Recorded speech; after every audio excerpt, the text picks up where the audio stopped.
সন্ধ্যা নেমেছে ঢাকা থেকে ৩০৫ কিলোমিটার দূরে কলকাতার আকাশে। কর্মদিবস শেষ হয়ে গেলেও পশ্চিমবাংলার বঙ্গভবনের নির্জন করিডোরে যেন এক অদৃশ্য আগুন জ্বলছে। সবকিছু শুরু হয়েছিল একটি চিঠি দিয়ে। বাইরে থেকে দেখতে নিরীহ, কিন্তু তার ভাষা যেন ছুরি। দিল্লি থেকে পাঠানো চিঠিটি কলকাতা পুলিশের হাতে পৌঁছাতেই ছড়িয়ে পড়ে আগুন। একটা ভাষাকে বাংলাদেশি বলে তকমা দেওয়া হয়েছে। হ্যাঁ, বাংলা ভাষাকে, রবীন্দ্রনাথ, নজরুল, বঙ্কিমচন্দ্র, বিবেকানন্দের ভাষাকে। চিঠিটি ছিল অফিসিয়াল, তবে এর শব্দে লুকিয়ে ছিল এক রাজনৈতিক বিষ। দিল্লি পুলিশের সেই চিঠিতে লেখা, বাংলাদেশি ভাষায় লেখা কিছু নথি অনুবাদ করতে অনুবাদক প্রয়োজন। অর্থাৎ তারা বাংলা ভাষাকে বাংলাদেশি ভাষা বলেই উল্লেখ করেছে। এই ভাষাগত অবমাননায় জন্ম দিয়েছে এক নতুন বিস্ফোরণের। মমতা বন্দ্যোপাধ্যায় এই চিঠি হাতে নিয়ে দাঁড়ালেন সেই ভাষার সপক্ষে, যে ভাষা একদিন পাকিস্তানি বুলেটকে তুচ্ছ করে জন্ম দিয়েছিল স্বাধীন রাষ্ট্রের বাংলাদেশ। তার চোখে তখন আগুন, শুধু রাজনৈতিক প্রতিবাদ নয়, যেন কোনো পুরনো আত্মা জেগে উঠেছে তার মধ্যে। ২১-এর চেতনা আর ৭০-এর আগুন মিলেমিশে তৈরি হয়েছে এক নতুন অভিঘাত। চিঠির স্ক্যান কপি যখন এক্সে শেয়ার করেন তৃণমূলের মুখপাত্র, তখন থেকেই উত্তাল হয়ে ওঠে সামাজিক যোগাযোগ মাধ্যম। মুখ্যমন্ত্রী মমতা বন্দ্যোপাধ্যায় নিজেই হুঁশিয়ারি উচ্চারণ করেন, যে ভাষায় জাতীয় সঙ্গীত লেখা, যে ভাষায় বিবেকানন্দ, বঙ্কিমচন্দ্র, রবীন্দ্রনাথ সৃষ্টি করেছেন, সেই ভাষাকে বাংলাদেশি বলা মানে ভারতীয়ত্বকে অপমান করা। তিনি আরও বলেন, এটা শুধু অপমান নয়, এটা চক্রান্ত। এটা বাংলাকে দ্বিতীয় শ্রেণীর রাজ্য বানানোর চেষ্টা। হিন্দি, হিন্দু, হিন্দুস্তানের রাজনীতিতে বাংলা ভাষা এখন কি? এক বাংলাদেশি সন্দেহভাজন? কথার মঞ্চে যেন মুহূর্তে ফিরে আসে ১৯৭২ সালের একটি ছবি। এক ধূসর গ্যালারিতে মাথা উঁচু করে দাঁড়িয়ে থাকা বাংলার এক নারী, যিনি বলছেন, এই ভাষা আমার জননী, তাকে তুমি অপমান করলে আমি বিদ্রোহ করব।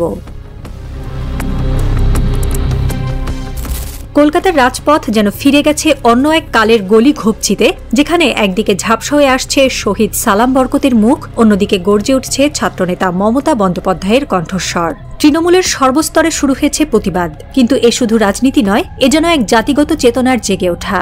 যে ভাষা একদিন জাতির জন্ম দিয়েছিল, সেই ভাষাকে আজ কেড়ে নেওয়ার চেষ্টা করছে যারা, তাদের বিরুদ্ধে এ এক আত্মিক বিদ্রোহ।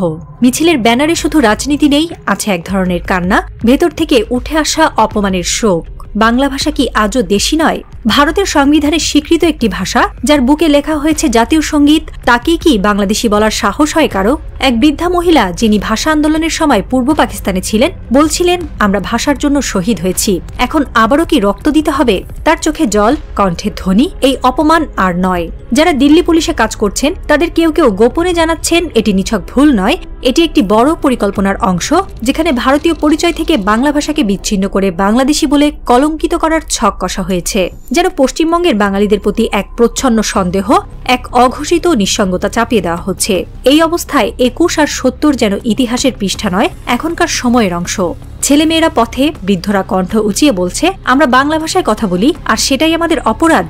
আবারও কি জন্ম নিতে যাচ্ছে এক ভাষা আন্দোলন? বিজেপির মুখপাত্র সমীকরণ পাল্টে বলেছেন, চিঠিতে শব্দচয়ন ভুল হয়েছে, কিন্তু অতিরঞ্জিত করে বাংলা ভাষাকে রাজনৈতিক অস্ত্রে পরিণত করছে তৃণমূল। কিন্তু তাতে বিতর্ক থেমে থাকেনি। কংগ্রেস নেতা অধীর রঞ্জন চৌধুরী প্রশ্ন তোলেন, বাংলা কি এখন দিল্লির চোখে শত্রু রাজ্য? সিপিএম বলছে, ভাষা নিয়ে রাজনীতি বন্ধ হোক, বাংলা ভাষার অপমান কোনোভাবেই বরদাস্ত করা হবে না। একটি কুটচাল কি নিছক ভুল, নাকি এর পেছনে আছে বড় কোনো পরিকল্পনা?